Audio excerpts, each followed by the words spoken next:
Good morning, Year 9, and welcome to another one of our virtual assemblies. This week is on the theme of collaboration, in particular, understanding others and the neurodiverse community that we have at school. So, the first aspect of collaboration is obviously understanding one another. We're all facing different challenges in our lives, some visible for the world to see as we tackle them head on. But many of these challenges are unseen. Often we're not even aware of what people are going through. One such group of people that we're very often unaware of are the neurodiverse community, individuals that are suffering with neurological development disorders such as dyslexia, ADHD, ASD, etc. People with such disorders will often have to work much harder to lead what many of us consider a normal life, probably working 99 times harder. They have to face discrimination on a daily basis, and in some countries young people are even denied an education or the opportunity to go out to work. They have to explain constantly what their condition means, how it affects them. And very often they're being talked down to. They're insulted, including insults being thrown at their parents or blame associated to their parents, being told they can't do something, told they're dumb, seeing misinformation about their condition. Neurodevelopmental disorders are something people have to live with all their lives. There are no cures, only treatments and strategies to help them manage their symptoms and challenges that they face. So we're going to have a look at some common neurodevelopmental disorders. The first disorder that we're going to look at is ADHD, Attention Deficit Hyperactivity Disorder. This is one of the most common NDDs, which causes people to appear distracted or even impulsive in their behaviours. It causes people to have difficulty focusing on specific tasks. They appear forgetful, disorganised, hyperactive, overactive, always on the go. As a result, they very often have difficulty sleeping, which can mean they're really tired in the morning, and often exhibit signs of poor behaviour. The next, ASD, Autism Spectrum Disorder. 1 in 100 people are on the spectrum, and over 700,000 are living with autism in the UK. People on the spectrum have difficulties interacting with their peers socially, experiencing communication difficulties, but also sensory difficulties. Bright lights, loud noises are often overwhelming, uncomfortable and stressful. ASD also affects their interests and hobbies and their behaviour.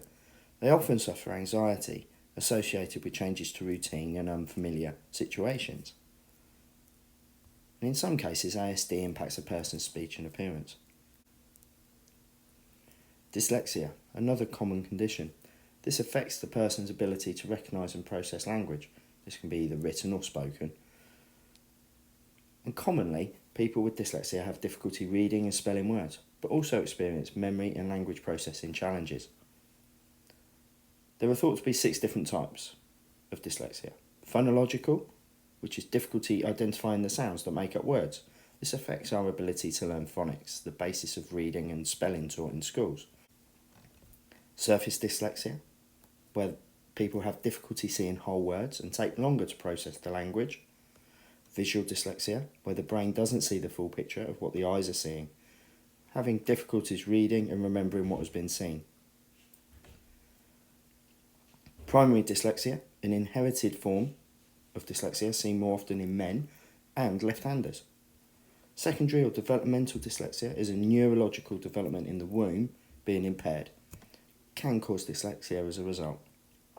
And trauma or acquired dyslexia, adults who suffer brain injuries or have brain infections can develop difficulties processing their language, which leads to dyslexia.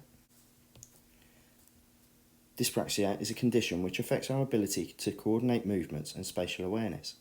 A person who appears clumsy or uncoordinated may well be suffering with dyspraxia.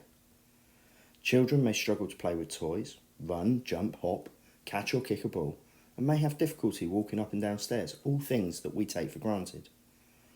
Writing, drawing and other tasks needing manual dexterity we take for granted can be painful and difficult. Even buttoning up a shirt or sitting still can be a real challenge. Another disorder, dyscalculia. Individuals who suffer with this find it difficult to understand arithmetic. They often experience anxiety performing even the most basic calculations. Things like counting backwards, remembering basic facts.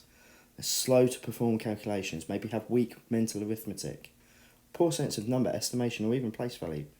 And often, individuals with dyscalculia use addition as their default calculation. They struggle with subtraction, multiplication and division sums. And Irlen syndrome, another common NDD. This is a neurological condition resulting in overactive or overstimulated brain, and you can see from the scans here, without the spectral filters to calm down the information that's coming in, the brain is really firing. The calm brain has far less bright spots.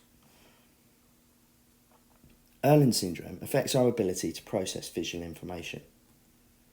Light sensitivity, reading difficulties, attention and concentration issues, eye strain, having problems with depth perception and spatial awareness, and even fatigue, migraines and nausea are common symptoms.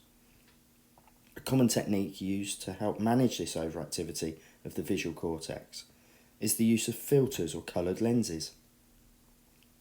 These don't fix the issue, but provide some relief for these challenges. So my message to you all is to remember that our community is a diverse one. People from different backgrounds, people with different beliefs and values, people suffering with different conditions and facing different, often invisible or disguised challenges. Your choice of phrase, insult or joke can be a source of extreme frustration, upset and even discrimination for these individuals. The throwaway comments that you hear on the playground, like retard, spaz or spastic, and special is often used in a derogatory way.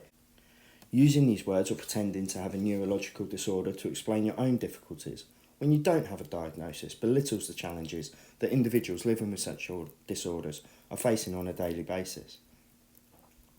Being neurologically diverse means the brain works differently. It can be a beautiful experience for people at times. My friend has a very different view of the films we watch, for example. He's dyslexic. But it can also have big effects on their mental health. And individuals suffering with an NDD are at a higher risk of suffering with stress, anxiety and depression. So please, remember that many individuals in the neurodiverse community will have quirky behaviours, stutters, as well as finding normal everyday life really challenging. Do not use derogatory language. Mock people's attempts or their behaviour. Laugh at people when they're struggling. Belittle people if they get things wrong. Demean people or bully others.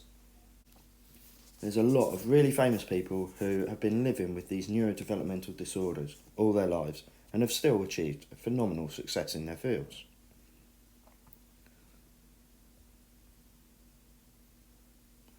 Albert Einstein suffered with dyslexia, dyscalculia, ADHD and ASD. Keanu Reeves with dyslexia. Adam Levine from Maroon 5, ADHD. Justin Timberlake, OCD and ADHD. Karina Smirnoff, a Russian ballerina, suffers with ADHD, whilst Tom Cruise has dyslexia. Cher, dyslexia and dyscalculia, and Tommy Hilfiger, the fashion designer, dyslexia. Salma Hayek, dyslexia, whilst Keira Knightley also has dyslexia but ASD.